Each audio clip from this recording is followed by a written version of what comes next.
وكل نية صالحة وإلى حضرة النبي محمد صلى الله عليه وسلم. الفاتحة.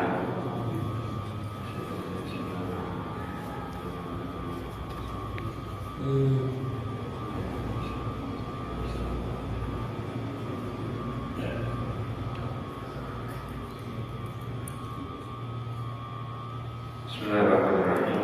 Qala musannif rahimahullah ta'ala wa nafa'ana bihi wa bi ulumihi fid dharain.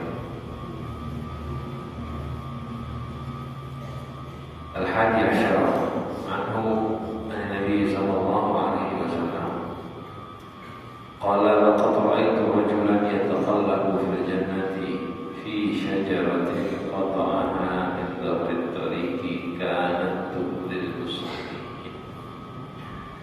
Hadis yang ke-11, riwayat Abu Hurairah radhiyallahu anhu.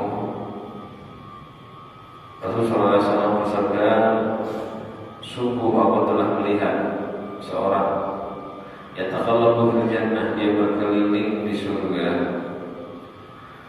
artinya menikmati isi surga, fi syajaratin qata'aha min dhahri at-tariq, sebab sebuah tanaman yang dia potong di tengah jalan atau dia bersihkan di tengah jalan, kanat tubdil muslimin, yang mana tanaman tersebut mengganggu orang-orang muslim. Ada orang masuk surga, menikmati nikmat surga, sebabnya apa? Bersihkan tanaman yang mengganggu orang lewat. Dan alhamdulillah hadirin, kita tinggal di lingkungan muslimin, jadi kemungkinan besar kalau kita bantu bersihkan jalan dan sebagainya, itu berarti bantu muslimin. Ini nikmat besar. Apalagi misal jalannya jalan ke masjid, tambah lagi pahalanya. Ini yang dimaksudkan jalan umum. Apalagi pesantren, yang di situ jadinya dari ilmu, yang di sini ada pesantren dekat kita. Itu biar bersihkan batunya aja, jalan ke arah pesantren sudah bisa masuk surga. Ada tanaman di jalan yang ganggu masuk arah pesantren, biar bisa masuk surga. Belum. Yang baru batu atau tanaman yang mengganggu di jalan.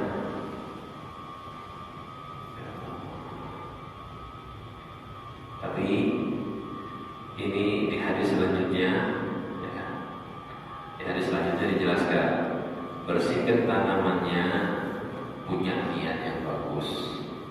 Kalau niatnya bukan niat membersihkan, menolong orang, hadis riwayat selanjutnya tambahan. Fi riwayatin marra rajulun bi usli syajaratin ala dhahri tariq. Dalam riwayat Muslim, ya, ada seorang yang lewat melihat batang pohon, ranting pohon di tengah jalan. Lalu dia mengatakan, demi Allah, lakunahyiyanna hada 'alal muslimin la yudhihim. Saya akan bersihkan ini dari jalan, ya, dari jalannya orang-orang muslim yang lewat, sehingga tidak mengganggu muslimin. Wa udkhilal jannah. Lalu orang tersebut dimasukkan surga.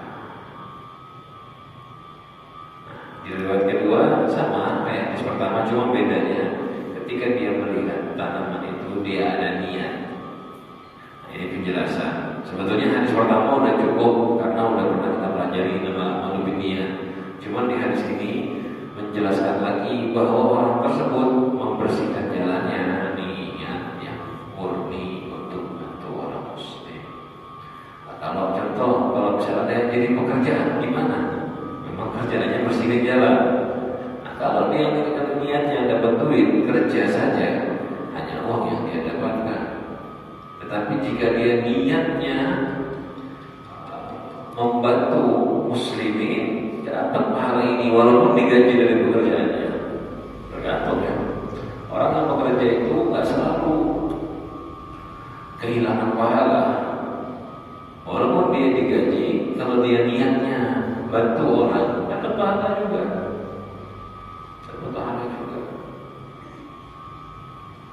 riwayat selanjutnya ada tambahan. Ini masih satu hadis ya, cuma berbeda riwayat. Bainama rajulun yamshi bi tariqin wajada husna syauqin 'ala tariq. Terus ketika seseorang berjalan di suatu jalan, dia melihat ranting yang berduri di tengah jalan.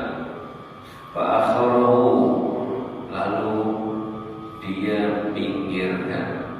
Akharahu artinya disampingkan dari jalan, dipinggirkan dari jalan yang orang lewat tersebut. Fa akharahu wa syakarallahu lahu, lalu Allah berterima kasih kepada dia. Fa ghafara lahu, Allah mengampuninya. Kalimat Allah bersyukur, berterima kasih artinya Allah menerima amal baik orang tersebut. Dan sebetulnya Allah itu kan, kalau kita baca sifatnya Asmaul Husna ada kalimat syakur ya.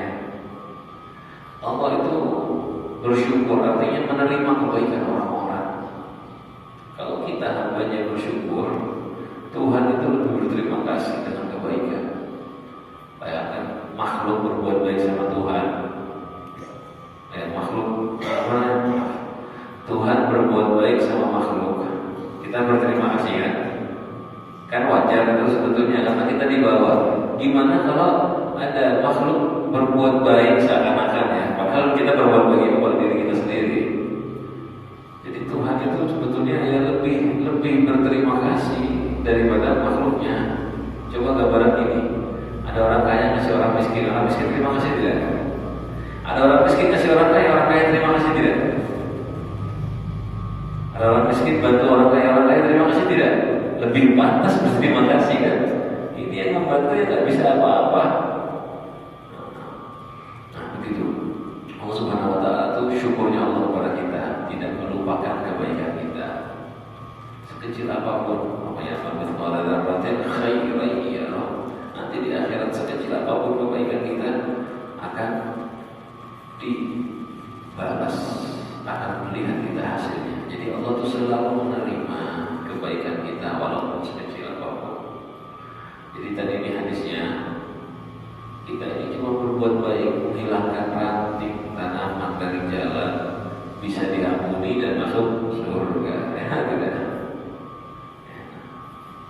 Tapi ya, berarti kayak gitu nyaman lah. Kalau sholat ke masjid lagi sudah cukup bersihkan ranting satu kali aja lagi kan, satu kali aja lagi di hadisnya karena 2 kali.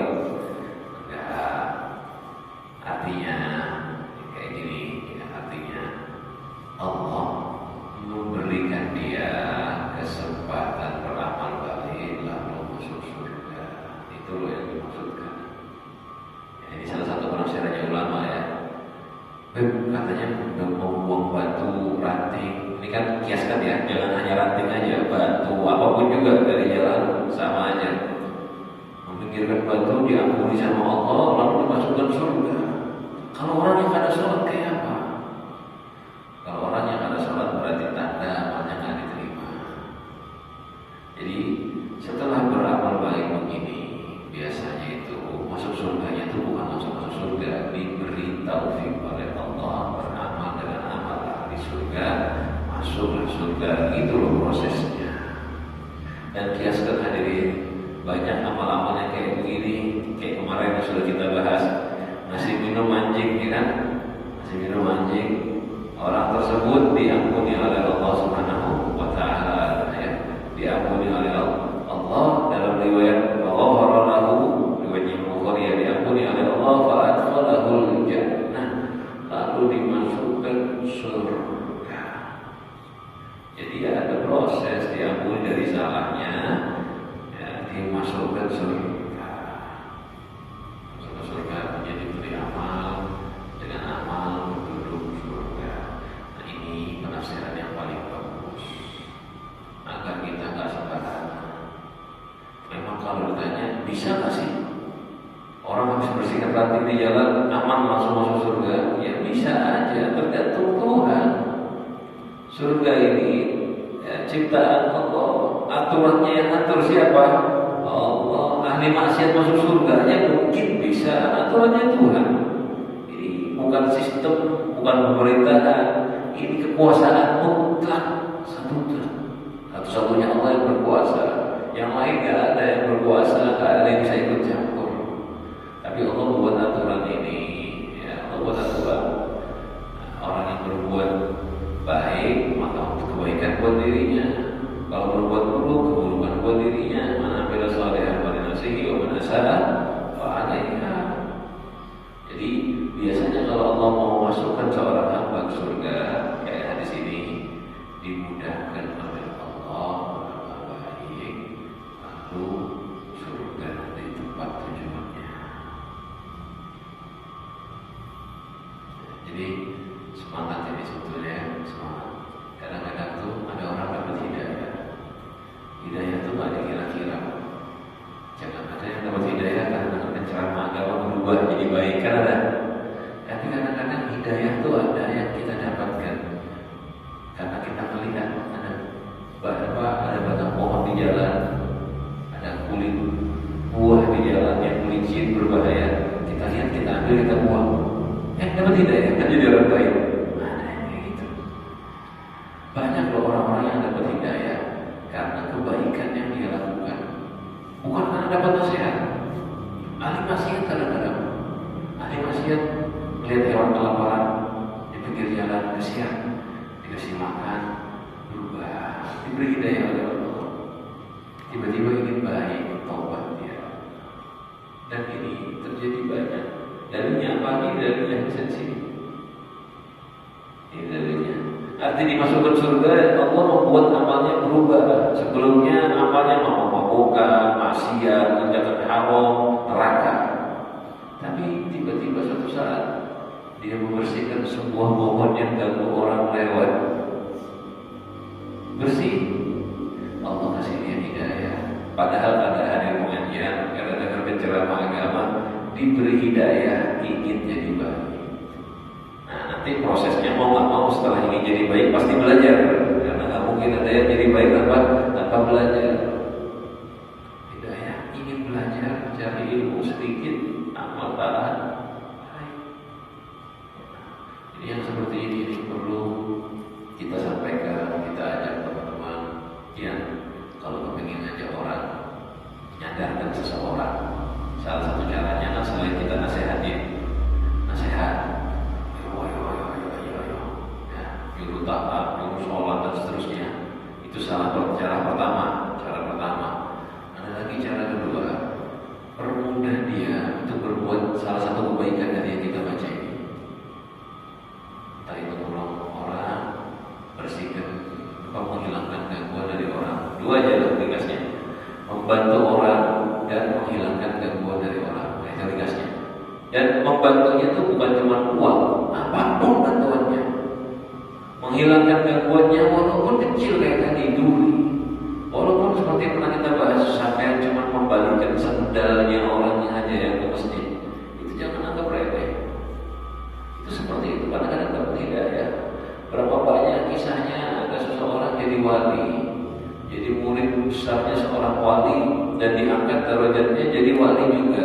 Apa sebabnya? Ternyata bukan cuma karena belajarnya, karena dia gaweannya tadi khidmah. Santri datang, dia merapikan sendalnya, beres semua, baru dia buat belajar. Belakangan pasti belajarnya, tapi dia bantu-bantu.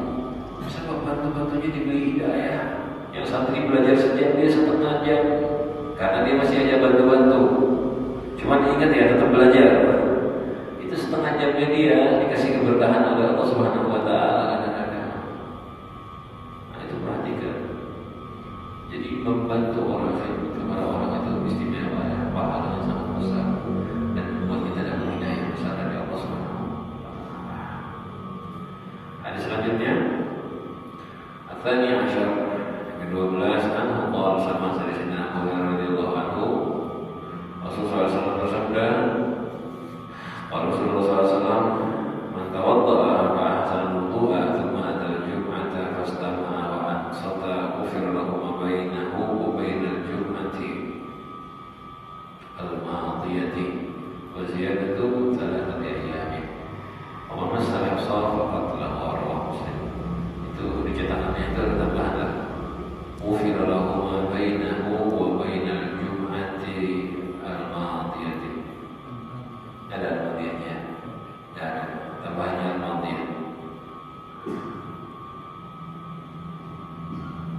barang siapa yang wudu lalu memperbagus wudunya, tsumma atal jum'ata, lalu dia mendatangi sholat Jumat, fastama'a wa ansata, lalu dia mendengarkan. Ya, istimam itu bukan dengar tapi mendengarkan, sengaja berfokus mendengarkan. Wa ansata, dan dia nggak ngomong. Ghufira lahu ma bainahu wa bainal jum'atil madiyah, diampuni bagi dia antara Jumat yang dia tadi ke masjid dan Jumat yang kemarin yang belakang.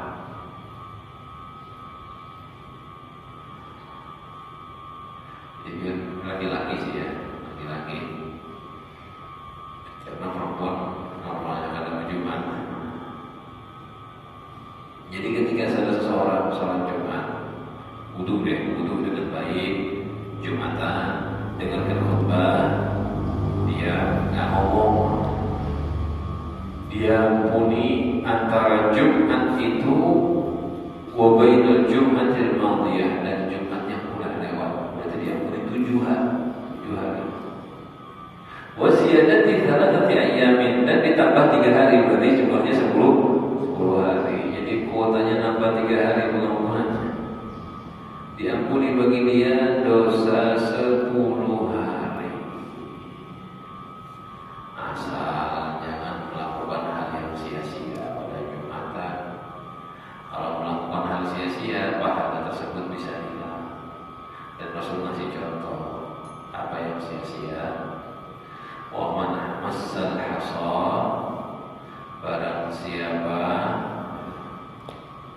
barang siapa yang memainkan batu, faqad lagha, sungguh dia telah sia-sia. Mainkan batu, dia telah sia-sia. Itu contoh dari Rasulullah, batu. Tapi ya maksudnya bukan main batu aja. Jadi biar tuh ke masjid Jumat sudah fokus duduk dengarkan khatib belum khutbah, ngaji. Jangan mau Jumatan ngomong sama sampingnya, ngobrol, bermain handphone, kadang-kadang jawabin pesan. Handphone buat apa? Sampai kalau Jumatan dibuka, buat contoh baca Al-Quran, ngaji Al-Quran, ada disebut ngaji Al-Quran, ada masalah, bagus saja, karena bukan mainan ini. Nah, hukumnya sama kayak mengaji Al-Quran, berarti kita gunakan untuk kebaikan. Tapi kalau pakai handphone lihat pesan, ini kita melakukan hal yang sia-sia. Apalagi khotib khutbah, jangan sampai ada terbuka. Ngaji aja nggak boleh kalau khotib khutbah. Udah jangan melakukan apa-apa, dengarkan khutbahnya khotib. Mungkin kalau khutbahnya kadang kedengaran, ya disuruh dikir. Cuman itu zaman dahulu, sekarang ada speaker, ada mikrofon, kedengaran aja khutbah. Jarang khotib khutbah nggak pakai mikrofon, kecuali mati lampu, ya kan? Atau ada saya pernah ke masjidnya nggak ada mikrofon. Ya kayak itu pakai sendiri jamaahnya, tapi nggak ada mikrofon. Nah, bukannya nggak mampu, bukan mampu aja, tapi nggak tahu kenapa itu pengurusnya nggak pakai mikrofon. Maksudnya nggak ada speaker. Jadi maunya suasana dulu, suasana 1000 tahun yang lalu. Intinya sekarang nyaman, biar dengar khutbah, dia fokus dengarkan. Masuk ke dalam masjid ke depan, semakin depan biasanya itu semakin aman, tapi semakin belakang semakin tidak aman. Otomatis lah kalau kita terlambat itu gangguannya tambah banyak, apalagi yang di luar. Karena nanti hati-hati loh, apalagi nunggu Jumatan. Kadang ada yang sambil dudukan, masih khutbah lagi, santai dulu kita. Rokok dulu, hati-hati nih, jangan main-main. Biar mulai anak-anak yang dijaga. Itu kalau dari kecil sudah terbiasa sembarangan Jumatan, takutnya begitu. Orang Jumatan nunggu komat baru masuk ke masjid, dan banyak ini nggak sedikit hadirin. Sebabnya apa? Tapi kebiasaan, dan memang kurang ilmu, kurang belajar, jadi nggak tahu fadilahnya.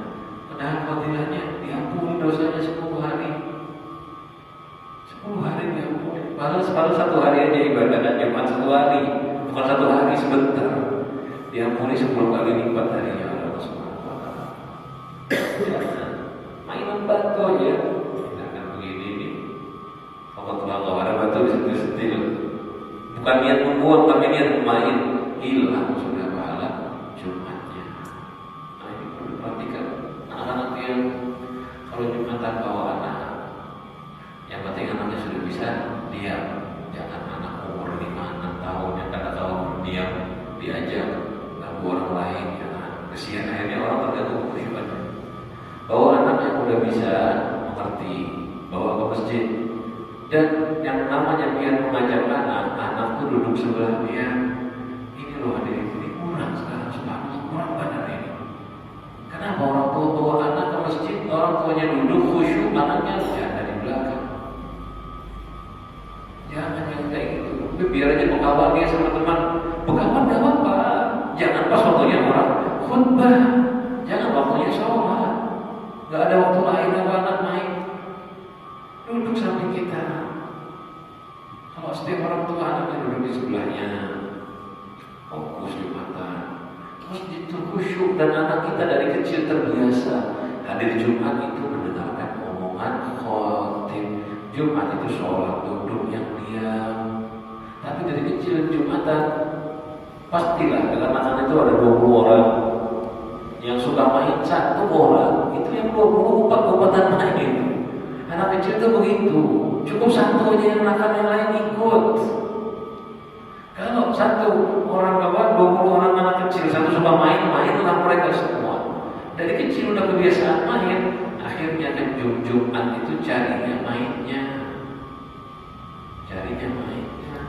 Dan sampai ada kayak gini, ayo ke masjid, nanti dia bisa pilih masjid mana yang banyak temennya. Anak saya waktu masih umur 6 tahunan, kadang saya bawa ke masjid, ya, cuma dia di samping saya.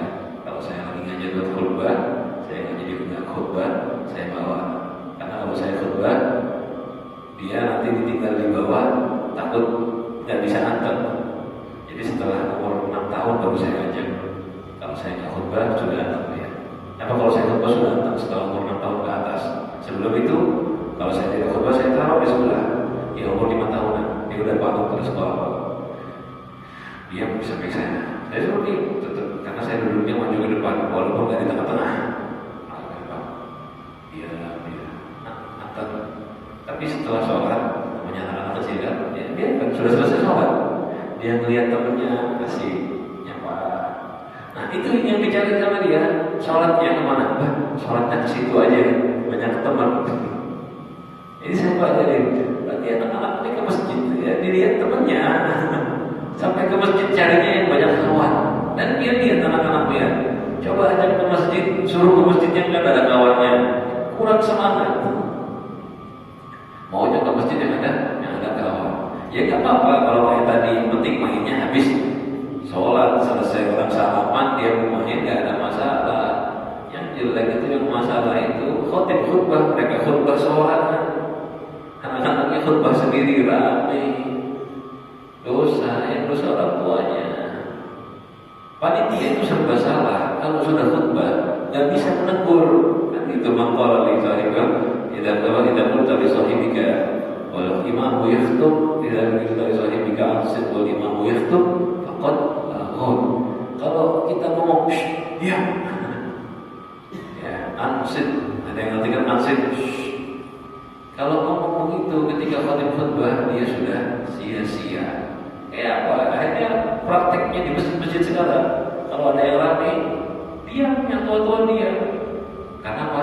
Takut kehilangan pahala Jumat, tapi diamnya terganggu, gak khusyuk.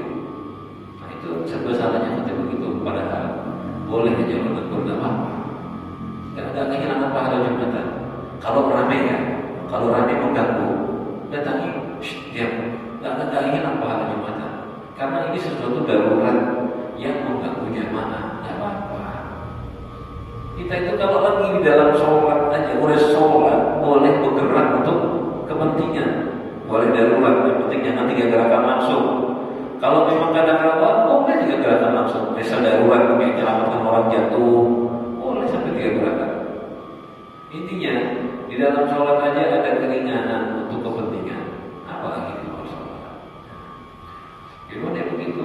Tetap misal seandainya kita panitia masjid berlima, ada yang ramai, pasti biar aja yang tegur, biar aja yang tegur. Gak ada yang mau bergerak karena lebih ingin fokus. Nah, yang dosa siapa? Yang salah siapa? Yang salah ya kitanya sebagai orang tua. Jaga anaknya hadirin, jangan sampai mengganggu yang lain. Kita dapat pahala besar, anak kita dari kecil terdidik untuk khusyuk saat khutbah. Selanjutnya,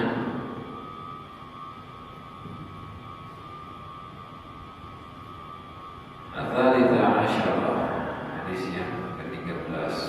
Anhu anna Rasulullah sallallahu alaihi wasallam qala, sama saya dari Sayyidina Abu Hurairah radhiyallahu anhu, Rasulullah SAW bersabda, "Idza tawadda'a al-'abdul muslim awil mu'min." Jika berwudu seorang hamba muslim atau hamba yang beriman atau mukmin. Kalau ada orang muslim, orang yang mukmin berwudu, faqasala wajhahu, dia basuh wajahnya. Kharaja min wajhihi kullu khati'atin nadhara ilaiha bi'ainihi ma'amah. Akan keluar ya, ketika basuh wajah, keluar dari wajahnya setiap dosa ya, setiap dosa, kullu khati'atin nadhara ilaiha bi'ainihi, yang dia lihat dengan wajahnya. Keluar dari dia setiap dosa yang dia lihat bi'ainihi, dengan matanya, ma'al ma', bersama air. Artinya dosa-dosanya ini keluar bersama air. Nah, bukan berarti dosa mata saja, cuma ini kiasan. Keluar setiap dosa antara ilaiha, yang dia melihat kepada dosa tersebut bi'ainihi, dengan pandangannya dia. Jadi ini kiasan, artinya diampuni semua dosanya. Keluar dengan air. Jadi kan diusap, keluar dengan air itu rontok dosanya, bersih. Au ma'a akhiri qatril ma', atau dalam riwayat keluarnya bersama tetesan terakhir dari air. Jadi dosanya ini keluar dengan air yang digunakan untuk basuh, atau di tetesan terakhir jatuh, dosanya rontok. Wa idza ghasala yadayhi kharaja min yadayhi. Kalau membasuh tangannya, keluar dari tangannya kullu khati'atin, setiap dosa, kana batasyatha yadahu ma'alma, yang mana dosa tersebut dia gunakan ya, tangannya dia. Batasya itu itu menggunakan tangan untuk sesuatu ya. Batasya menggunakan kekuatan tangan. Ini kayak gini bergeraknya namanya batasya. Jadi kalau kita cuci tangan, setiap dosa yang dipakai buat tangan keluar ma'al bersama air wudu tadi. Allah akhir qatril ma', atau keluar bersama tetesan terakhir dari air. Fa idza ghasala rijlaihi kharajat kullu khati'atin masyadha rijlah. Keluar setiap dosa yang dia pakai untuk berjalan kakinya, ma'al bersama air, atau akhir qatril ma', atau keluarnya bersama tetesan terakhir dari air, hatta yakhruja naqiyan minat wudu'i, sampai dia selesai keluar dari wudu, naqiyan bersih, minat wudu'i, dari dosa-dosa. Tadi kan wudu Jumatan dia mulai 10 hari, dia mulai 10 hari. Ini lihat wudu bukan hari Jumat juga, ini hari mana aja, hari apa aja. Jadi ini umum, laki-laki perempuan. Nah, kalau yang tadi Jumatan sebetulnya umum juga, hari laki-laki sama perempuan juga. Jadi seandainya perempuan bisa Jumatan, diampuni juga dosanya 10 hari. Cuma perempuan gak dianjurkan ke Jumat. Walaupun seandainya ada yang Jumatan sah dengan cara kadang berkumpul sama laki-laki. Misal contoh ya, ada masjid di beberapa tempat itu ada masjid punya 2 bangunan. Jadi kayak gini bangunan, nanti di samping ada bangunan terpisah. Yang perempuan ke situ Jumatan, tapi dengar khotib khutbah, dengar ruku, dia tahu. Ada yang kayak gitu. Ya, cuman nggak dianjurkan, tidak dianjurkan. Itu boleh aja, boleh aja. Nah seandainya ikut dia muni. Cuman kalau saya ikut Jumatan, ini juga sudah ada buat dia dari secara umum pengampunan dosa. Ini wudu untuk sholat apapun. Kita wudu ibarat kata tuh keluar semua dosa yang ada di wajah kita. Wudu basuh tangan keluar semua dosa yang ada di tangan kita. Basuh kaki keluar semua dosa yang ada di kaki kita. Dosa telinga kayak apa? Dosa perut gimana? Sebetulnya ini kiasan aja, gambaran bahwa dosa kita itu diampuni. Jadi ya nggak khusus wajah tangan kaki saja sebetulnya, tapi diampuni dosa-dosanya. Soalnya bahasa terakhir hadis, hatta yakhruja, sampai dia selesai wudu, yakhruja keluar dari wudu, naqiyan minad dzunub, bersih dari macam-macam dosa. Jadi dia itu keluar dari wudu, selesai wudu, bersih dari macam-macam dosa. Artinya bukan wajah tangan kaki aja, tapi semua dosanya diampuni oleh Allah Subhanahu wa ta'ala.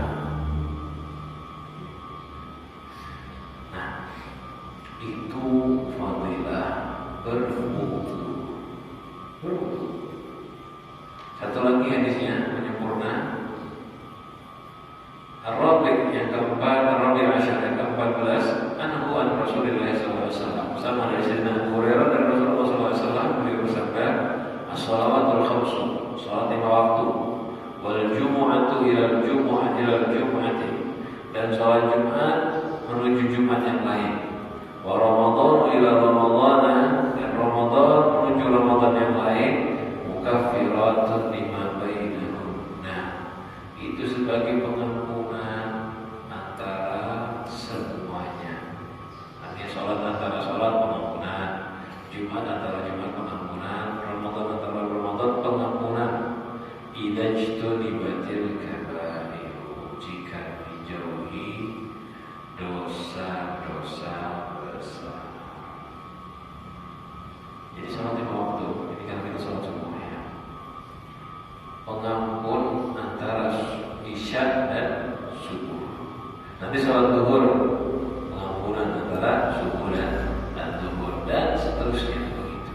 Jadi antara sholat itu sebagai pengampunan dosa. Soalnya hadirin, kalau kita nggak ada ini bahaya.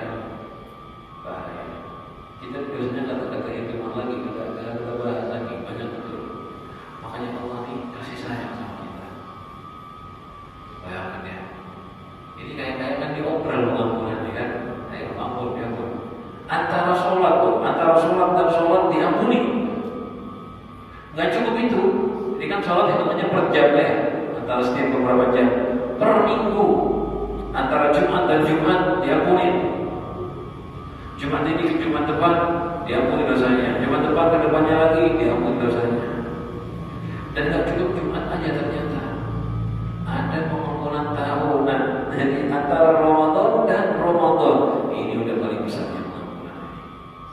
Jadi biar kalau puasa Ramadan full benar, ketemu Ramadan depannya puasa lagi, ya ini Ramadan yang lewat diampuni sama Allah SWT. Setahun diampuni oleh Allah SWT, 11 bulan setahun ya.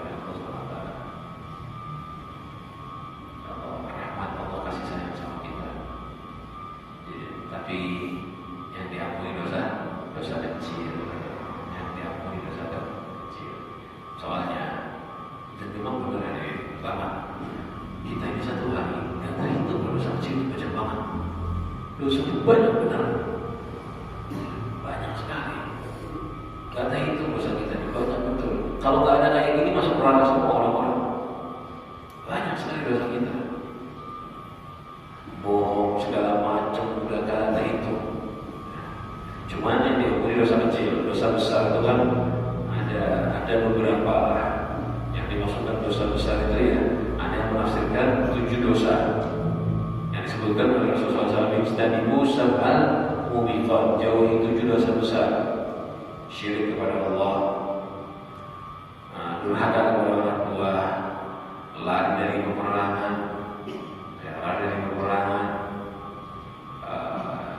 sumpah palsu, memakan riba, membunuh dengan tidak benar. Artinya yang semua membunuh tidak benar. Dan yang terakhir, menuduh orang berzina. Ini 7 dosa besar. Menuduh orang berzina itu dosa besar. Dan tidak boleh itu, hati-hati sama sekali. Jangan karena berita, oh si ini berzina, biar dari berita ngomong itu, biar kena hukumnya hancur banget. Nanti kita akan bahas pada babnya. Nah, selain ini, dosa-dosa yang selain ini, masuklah dosa-dosa biasa diampuni oleh Allah Subhanahu wa Ta'ala. Melihat aurat, bayangkan berapa kali kita lihat aurat satu hari. Karena terhitung, apalagi orang di mana-mana membuka aurat, kelihatan. Ini kalau nggak ada pengampunan macam ini, habislah kita. Cuma disyaratkan tadi ya, tidak justru dibatalkan baik kalau dijauhi dosa besar.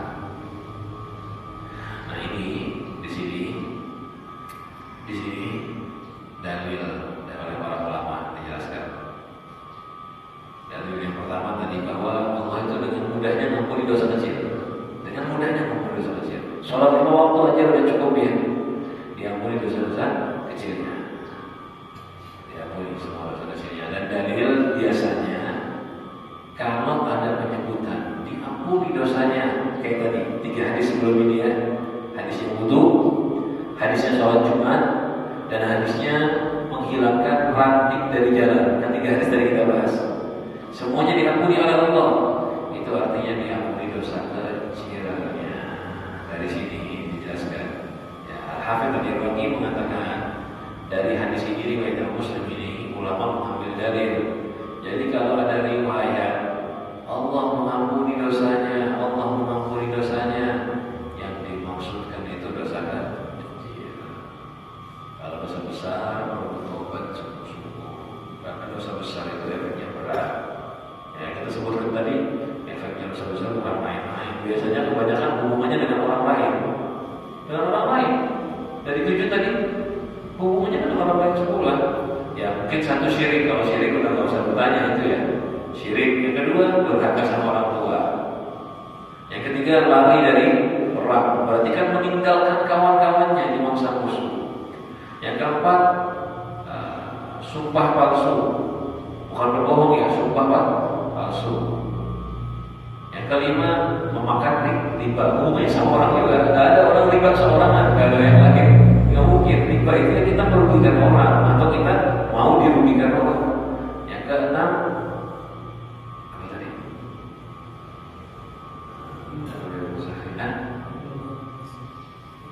Sebelum itu tadi.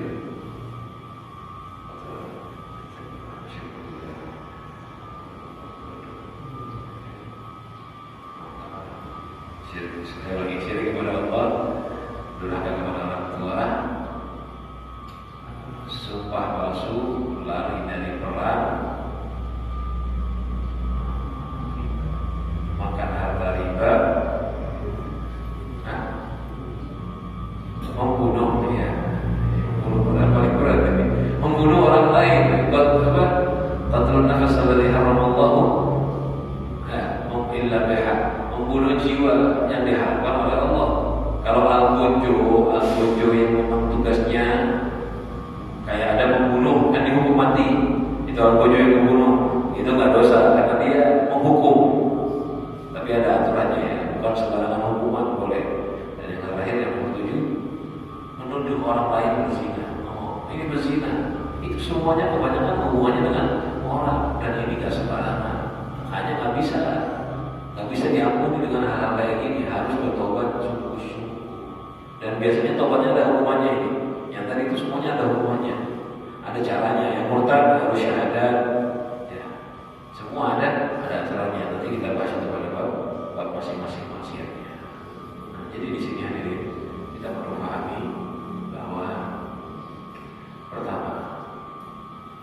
itu mudah dan ringan.